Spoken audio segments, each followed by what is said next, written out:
Welcome to part two. We should be joined by Terry any second. For those of you that are enjoying the videos, feel free to jump onto Porky's International if you like non-boxing videos. We've got some hard-hitting guests that are going to be coming on there shortly. There's some cricket stuff on there as well. We're just waiting for Terry to log on. Don't forget to like and subscribe and leave a comment on Porky's Corner. We've been going 8 year in November. It's a long time, that, isn't it? 8 year. So, no, it is what it is. So we've got Sean on in a free parter after this with Terry. So that's five today, and I think there's four backed up as well. So I'm gonna whack nine out for you today. So, and like I said, I can just turn this off then till Monday because I'm absolutely burnt out, burnt out. But it is what it is. A few in Don John tonight, hopefully. Right, let's have a look here. Keeps this, do you know what? Going on this. Got two now, and every now and then something pops up and says, your default microphone has changed to microphone internal. What the fuck is all that mean? Tech stuff, eh? So we're just waiting for Terry Chappendama to bowl on. It's all good stuff. I thought I'd give Terry an absolute schooling, to be honest, there. Schooled you in part one. Old Terry, bless him, with his Canelo prediction. Like I said before, and I'll say it again, you got a man there that's now done 532 rounds, eh? 532 rounds. That's a lot of rounds, that. A hell of a lot of rounds. I mean, how many did Muhammad Ali do have? Eh? Muhammad Ali, what? I bet he had about something similar to. I'm sure. I think it might have been 560. Let's have a look while we're waiting for El Tel. He'd be late for his own funeral, Terry, wouldn't he? Oh, Muhammad Ali, box wreck. Let's have a look how many rounds he's had. 548 rounds. So Muhammad Ali has had 16 rounds more than Canelo. And that's why I thought I don't see him winning. I mean, limping home on points against them guys that he's been fighting since Bivol done him. I know Golovkin one were an hard one, but the other five were, come on. And that's why I had Crawford to win, but I had Crawford to win by stoppage late on, didn't I? It didn't work, did it? Here's Terry, women loving men want. Mate, How are you doing, Terry? mate, hey, listen. You see the sacrifices I make for you and your channel, mate. Like the whole world's burning over there. I just had to make a quick phone call. The whole world's burning over there. What at And when your I'm bank? finished, it's something else. But yeah, And you're um, more bothered about going on a little pony channel with 16,000 subs. no, it will get done in the end. Like, mate, I was just so I could do this. I was working till about 1 in the morning yesterday. Yeah. Just so I could clear time because I said we'd do something this week. So I was like, let me just clear some time so I can do this and actually focus on this. Let me just ask you something before we start with boxing.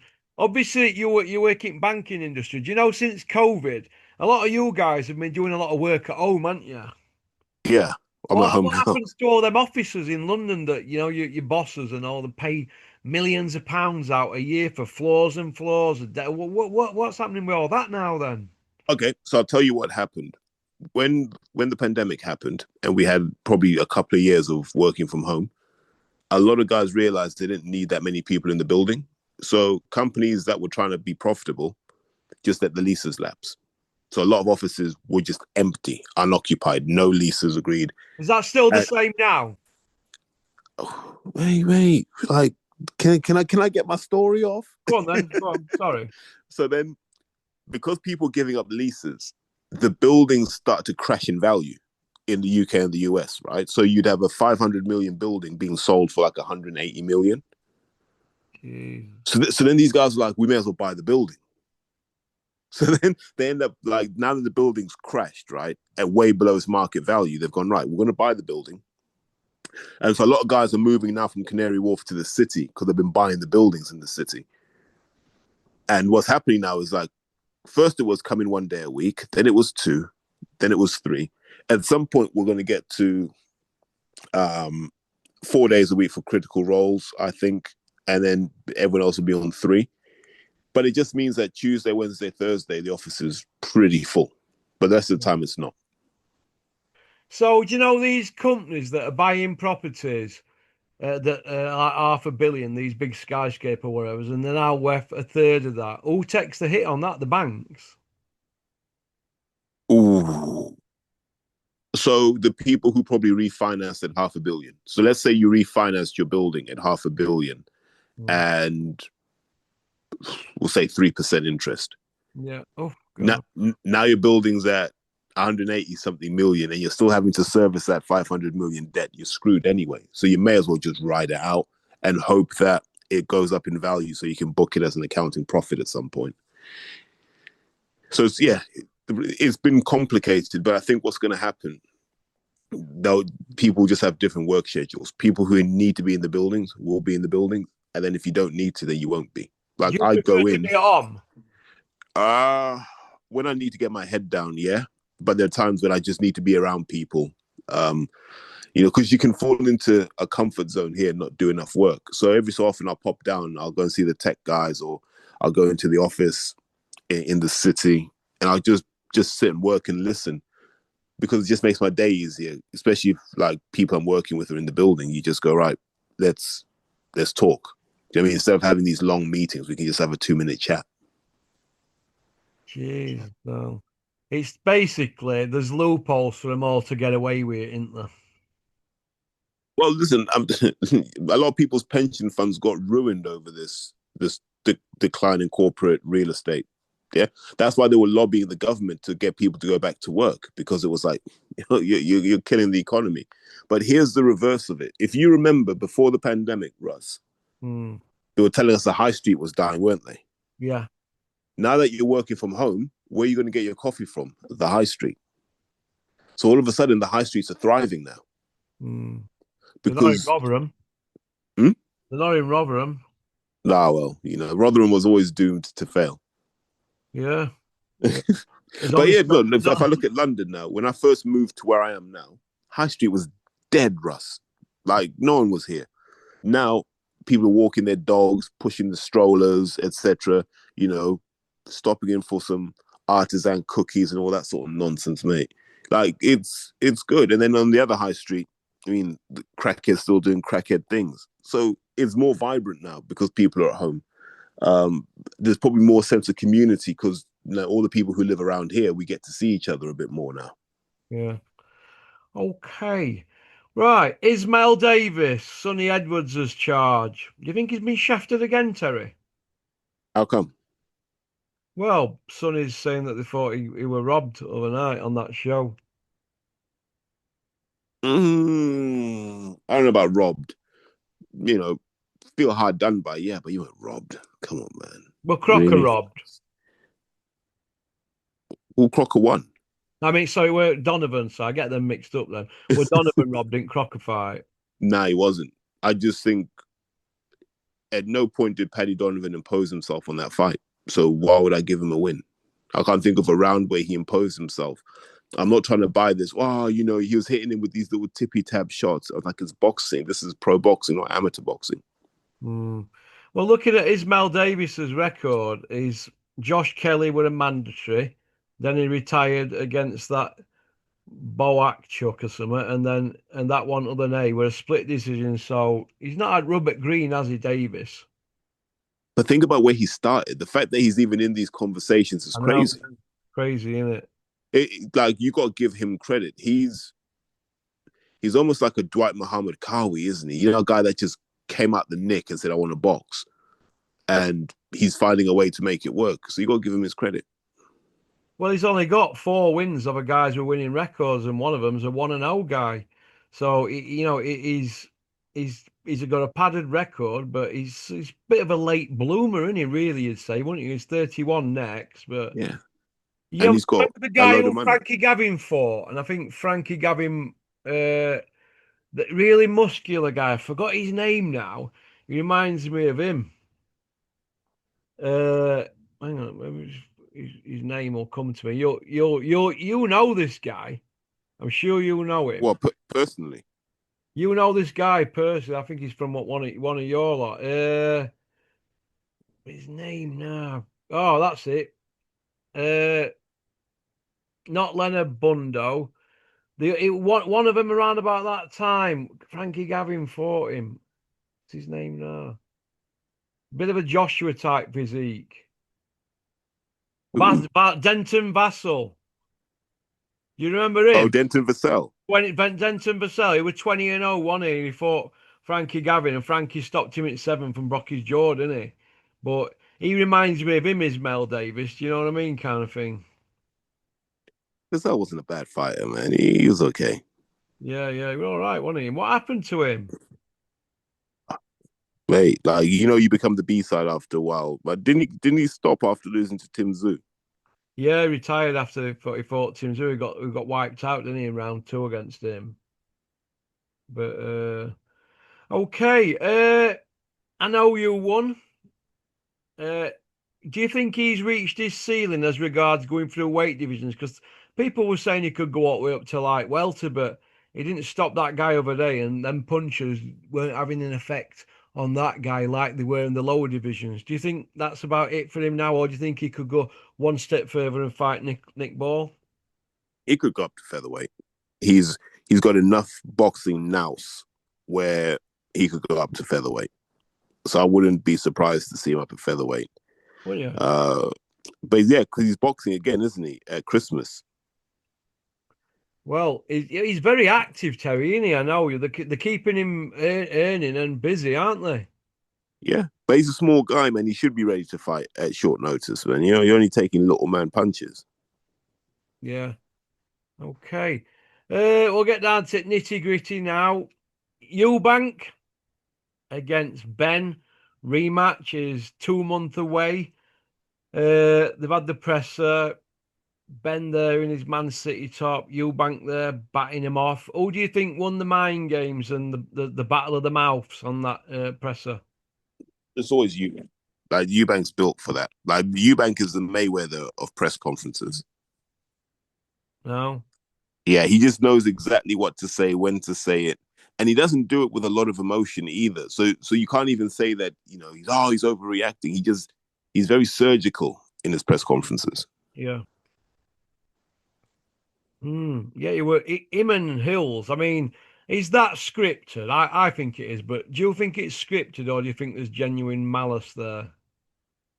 I'm like, how can there be malice when Eddie's right hand man is with Eubank's sister? That's what I was thinking. Do you know what I mean? And they've got to be all being on it together. I mean, what about this today? Eubank's getting served matchrooms. Eubank's being served papers today for libel. There's comment Why? regarding Matchroom stopped the ambulance getting by and did this and did that and blah blah blah. Robert Smith's also going to charge him as well with stuff as well, and he's going to get more fines. He's asking where the money's going though, isn't he? Yeah, which is fair enough. Calling them all scumbag, but the Matchroom are going to demand an apology. And that Matchroom never go to court. They don't like legal issues because it's expensive and time and effort. They just always want apologies. Like Jake Paul, he soon got round Well, that. He was served papers. That never went to court, did it? I'll tell you what happens, mate. They get scared of the discovery. What's that mean? When I can start asking questions and say, look, can you produce this? Yeah, show me these text messages.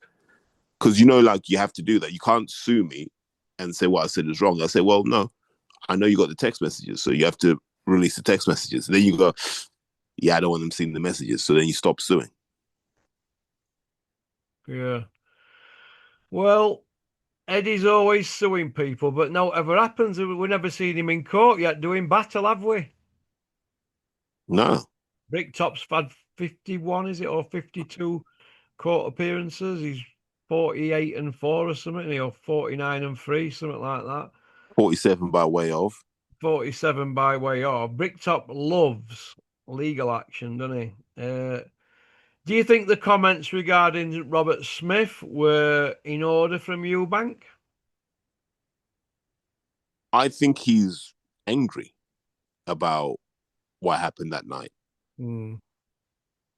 where which is fair enough. Like, who's even letting Billy Joe in? Because remember what Eddie used to say? He's like, the fighters control the show. Remember, he always used to say that. Yeah. And the fact, yeah. Yeah. So Eubank's the fighter. He controls the show, right? What's Billy Joe doing there? I think what Eddie is that it's the finances, isn't it? The fighter controls. They get a printout of where the money's gone on the show. I don't think actual for things like that. I think he meant that like a financial breakdown where the fighters control the show.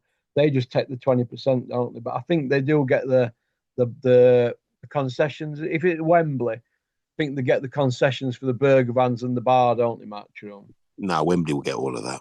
Yeah. Oh, really? Yeah. Oh, Because where else are Wembley going to make their money? I don't know. Because Wembley don't sell the Or tickets. is it the merchandise they have the control? Is it something like that? You see, like them stalls where they have selling everything, aren't they? There's concessions involved in every show we match them because they milk everything, don't they?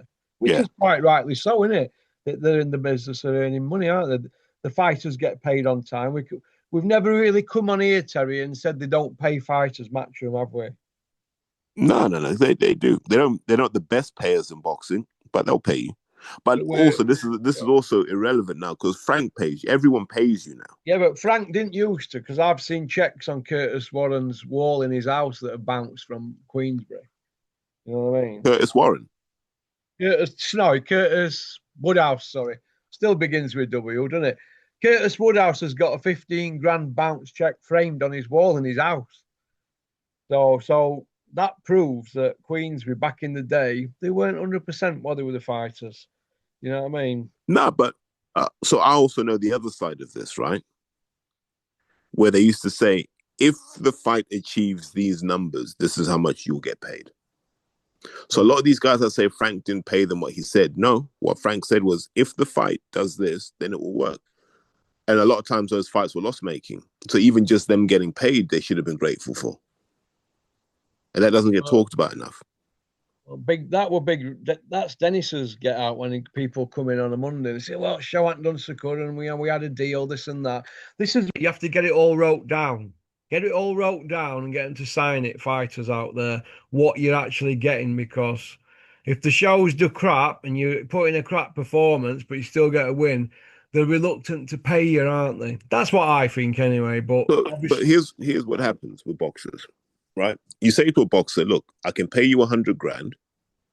And if the show exceeds our projections, I can whack an extra 400 on top of that. Or I can pay you 250 now, right? And most boxers go, I'll take the 250 now. Then the fight does incredible numbers, promoter gets rich, then they go, that's not fair. It's like, well, no, you had the chance to take the risk. A lot of guys don't want to take the risk. And a lot of guys in boxing do not want to sell themselves, do not want to make money. They look at the promotion and go, it's your job to promote me. And it's like, well, the promoter's like, no, it's not. It's my job to promote the event. You got to promote yourself. And they don't promote themselves. They're lazy. A lot of boxers are just lazy. It's why I'm not a guy that bangs the drum for boxers to get paid. Quite frankly, I don't care. well, just looking up here now on Bricktop's carry on, Calzaghe never got paid, did he, for Roy Jones fight? What? Sued him in court, won in court, and then Sports Network folded, didn't they? Did he sue for the full amount or some of the money? 2.3 million, it says the judges summing up. No, but what was the initial claim? He never got paid for Roy Jones fight, did he, Calzaghe? So they He went, fought Roy Jones for free. yeah, but technically, yeah. I'll send No, you. I mean, actually, did he actually fight for free? Well, I'm assuming, yeah, because he sued him for. Hang on, I'll send you a thing here. He sued him for, and they had court costs and lot, didn't they? Right, court case.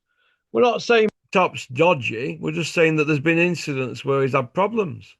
Do you know what I mean? Yeah, yeah, and I don't think it's an issue now because of Oh, who he works with. there aren't they? Calzaghe wins 1.8 million legal fight, but then there's one here saying he's still not been paid. Promoter claim boxer already agreed. Hopkins contract appeal expected after judge dismisses 1 million counterclaim. The for Hopkins fight, there's that many. Hopkins, is it? Hopkins says the judge dismissed it. Bricktop had a contract with Calzaghe for every single one of his 20 odd fights, right? After they left Mickey up, every single fight except that one. Yeah, So there you go. So the Hopkins fight, and then he went on to the Jones fight. Sorry, and it looks like he fought Roy Jones as a free agent, but he didn't do as good as if so it was actually the Hopkins money and he's sued for 1.8 million. So I'm assuming he wouldn't have just fought him for that. He'd have had something out of the job, and that's probably what's doesn't tell you that, does it? But the judge said, listen, you've had a contract for every single fight, so why would you have a one that's a verbal when you've been doing it on paper? So the judge, which were a Welsh judge as well, stitched Bricktop up. It looks of it. But, is what it is, isn't it? But like I said, Bricktop's at top of his game now, isn't he? yeah. Hey, slick operation he's got there. Listen, they're controlling it. What's going to happen with Moses Atoma against Usyk? Is it going to happen? The guy's had 26 rounds, by the way. No, no, it won't.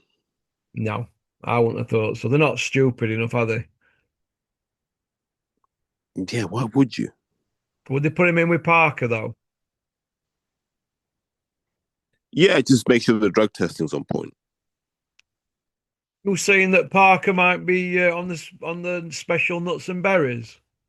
Uh, I'd want to investigate it. I can't say one way or the other. I don't want you to get sued, Yeah. but I would investigate if I was, in authority. I'd be investigating that. Is that because we've got a guy here who's known as a stinkinator all of a sudden putting guys to kip? That could be down to it. Yeah. Oh, Also, look at the company he keeps. look at the what? The company that he keeps. Yeah, well, it is what it is. Speaking of the company that he keeps, uh, spoke about this in part one. He's talking wanting 500 million for two fights with Big Meech. I mean, where is he coming from with that? It's outlandish, isn't it? Statements. Are they, mate?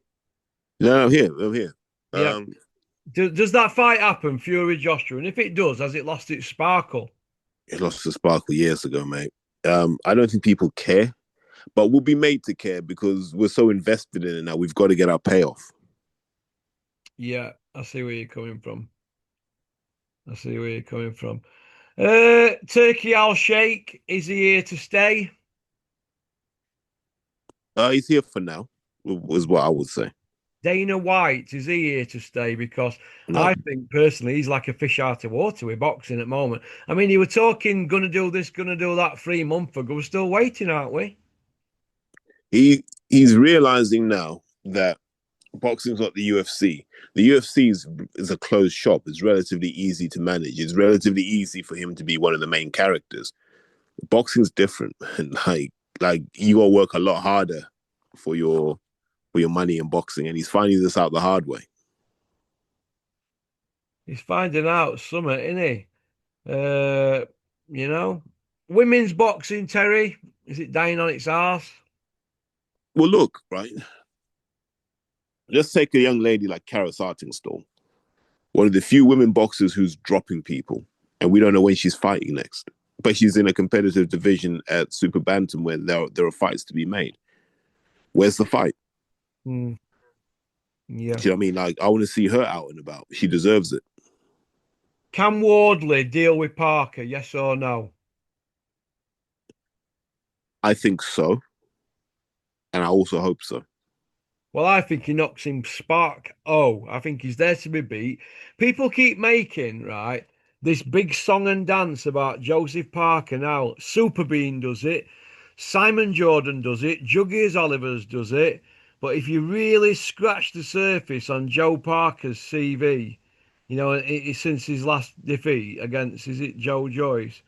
Go have a look at his CV, and in my opinion, I don't think it's that good. Jack Mass is a cruiserweight. Opilu, OZ. Simon Keane, OZ. Wilder, an old man. Zhang, an old man. Bacoli, 22 stone. That's it. But they're talking about him like Fresh he's, off eating crocodile. yeah. Yeah, Martin Bacoli, 4 planes from the Congo after eating grilled alligator. Do you know what I mean? Uh, Somebody said you can't say that Porky is a vegan. Either way, 22 stone fat man, Zhang and Wilder, old men, Keane and Opillo, who are they, and Jack Massey, a little cruiser. He's hardly roadman killer material, is it? This to be known as the next big thing, or the second coming of Ernie Shavers. I don't know. Nah. I don't know. People losing the shit over him. Oh, to Andy Lee. Well, where were Andy Lee's tactical Norse against that for Paddy Donovan other night? Where were that then? Because they were going to do this and they were going to do that. Bit like Fury were going to ice Usyk inside 3 rounds. Never come, did it? Go to Andy Lee. He's Oh, the to Andy best. Lee. I had Kent do that. He were like he were underwater. Really, it's the Adam Booth one, isn't it? Go to Adam Booth, the Dark Lord. What does Nah, that Dark Lord thing even mean, anyway? I don't know, man. You know what? Like I said, the guy's a hoax. They're all getting exposed, man. All these trainers are getting exposed now. All their carefully created media images. It's all coming out now that they don't know what they're doing. Well, no, let me rephrase that. They do know what they're doing. It's just not at the level people thought it was. Yeah. Do you see Ben Davidson doing anything in training? People are saying he's the next big thing, and obviously Shane McGuigan. Do you see them going full steam ahead and being the next gen? I think Shane will always be Shane. What probably one of the best at running a gym that I've seen. Um, not afraid to say that. Ben's got time, man. He's still young. Like I don't even think he's 35 yet. Do you know what I mean? So Ben Davidson's got time. He says all right things in interviews. You can see people prodding him in certain interviews. Your man from Boxing King Media prods him every now and then, and he's He very. should be your man as well. You two need to do it. You two need to do some content together. Yeah. That'd be good, wouldn't Go on, man. Just jump on Boxing King Media. it? Well, Ben Davidson in his interviews, he always looks like he's under pressure, but he handles it. He doesn't because he's mates with Fury and he's training Joshua and blah de blah and that, and he always Yeah, seems to give the right answer. He's very media savvy, in it. Do you think? yeah. He knows what he's doing. You know. So I had a text off Joe G, said he's going to come on channel this week. So it's just pinning him down, isn't it? The very busy man. Very, very busy. It's impressive how he does what he does. Oh, unbelievable, isn't it? He's uh, Yeah. he's well up on that Mikey talent at the moment. He reckons he's really good, and people are saying Hey, did you see his fight? he's got skills to burn. Hey, he dropped that kid as well twice, didn't he? He's That just right the uppercut. punch, isn't he? Not many British guys would have thrown that jab into a right uppercut. There's not Yeah. many guys in this country who would have even known how to do that. He is. He's absolutely got a fantastic personality, and he's so dedicated to his craft. It's unbelievable. I noticed that he's starting to get a bit spiteful, and he's sitting down on his punches. I've never really seen that with him, since he turned pro. I Yeah. always thought he'd be maybe not a late bloomer, but it'd come later on. And now he's got that bit of spite, bit of swagger, and you can only get that from being in a good gym, can't you? And with a good trainer, I guess. Yeah. He's in the right environment and he's learning a lot. Mm. What do you think to Billy Nelson? He's riding high with Crocker, world champion, and calling out Moses Atome with Bacoli. What do you think? Do you know what?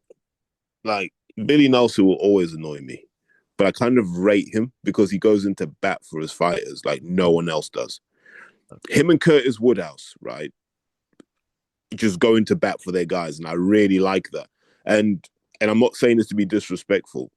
That level of delusion is a skill.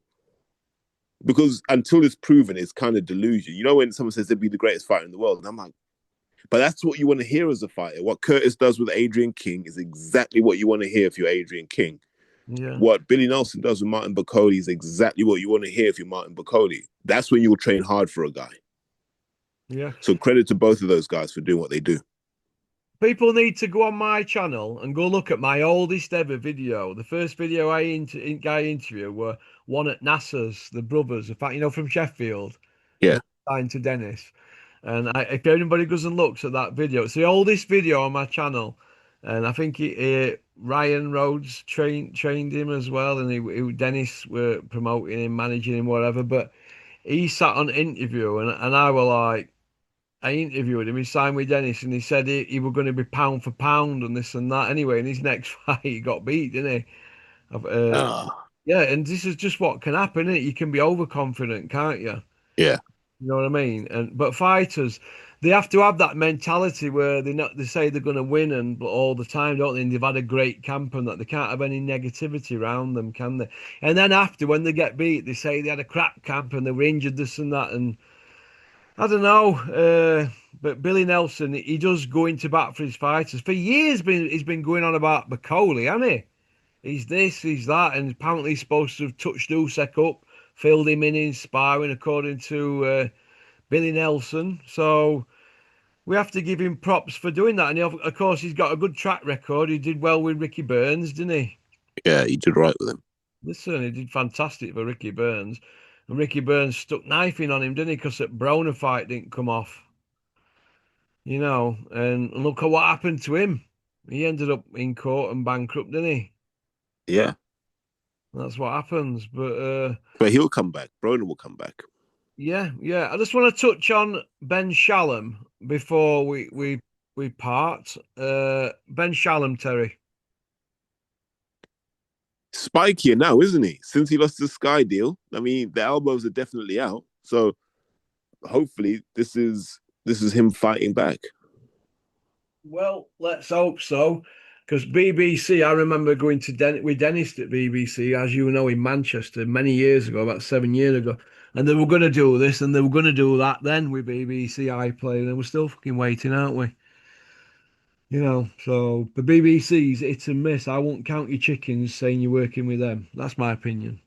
Yeah, it just means he's going to have to do a lot of the work himself. Yeah, he's going to have to do a lot of running about. And if you don't believe me, people need to go and speak to Big Ron about the BBC. They're not team boxing, let me tell you. They'll have a little look at it and blah, blah, blah. They talk a good game. So Yeah. it is what it is. Well, listen, I'm going to get off. But Terry, it's been a pleasure. Thanks for coming on. No worries, mate. I hope you're well. And You too. give your man my best. I love That same here, mate. Just have a great weekend, all right? Make sure you actually take some time off. I will, mate. I promise. I'm back Monday. All right, mate. Cheers, kid. Pop, pop, bang. All Pop, right. pop, bang. Well, that was Terry Chappendama from. He's from Zimbabwe, I think, originally. Terry's obviously living in London. He's got a good job, educated up at Sheffield Uni. I like him a lot. He's a good kid. And that's about it. Don't forget to like and subscribe and leave a comment. You don't get many subscribers on this. I've been doing it 8 years. I think people struggle to learn how to hit the subscribe button. Obviously, we've got a sister channel, Porky's International, as well. Feel free to jump on there. All right? Right, better get ready for Sean now, aren't we? From Humberside. Women loving men want to take him for a pint. One, peace out. Matt, don't ring me ever again. I'm not speaking to you. You're out the circle of pork. Booyaka.